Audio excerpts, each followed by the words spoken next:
Red flags in relationship का क्या मतलब होता है, ये आज की इस वीडियो में सीख लेते हैं। जब भी आप किसी रिलेशनशिप में होते हैं या किसी रिलेशनशिप की शुरुआत करते हैं तो आपको कुछ ऐसे चीजें दिखाई देती हैं जिनसे भविष्य में चल के आपकी रिलेशनशिप में दिक्कत आ सकती है, तो उनको आप red flags in a relationship कह सकते हैं, या हिंदी में हम कई बार खतरे की घंटी कहते हैं। यानी कि जैसे आपको कोई चीज देखकर खतरे का आभास हो जाता है या कुछ गड़बड़ होने वाली है या कुछ दिक्कत आ सकती है, तो वैसे ही जब रिलेशनशिप में आपको किसी व्यक्ति के किसी व्यवहार से, किसी बात से या किसी बिहेवियर से ये लगता है कि भाई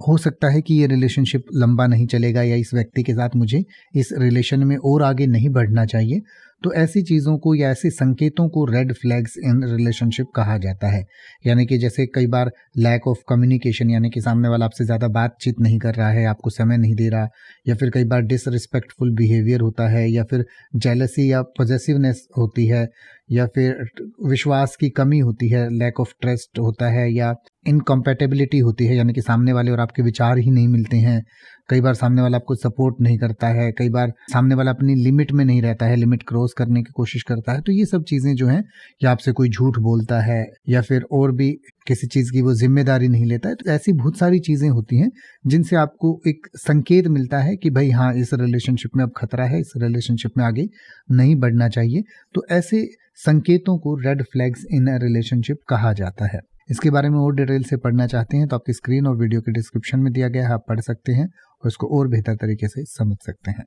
अब आप ऐसे ही किसी भी वर्ड का मतलब हिंदी और इंग्लिश में YouTube पर सर्च कर सकते हैं, आपको मेरी वीडियो मिल जाएगी जिसमें आप बिना किसी फालतू बकवास के सीधा उस वर्ड का मतलब समझ पाएंगे। तो ऐसी ही वीडियोस को देखते रहने के लिए चैनल को सब्सक्राइब करें और बेल आइकन को प्रेस करें।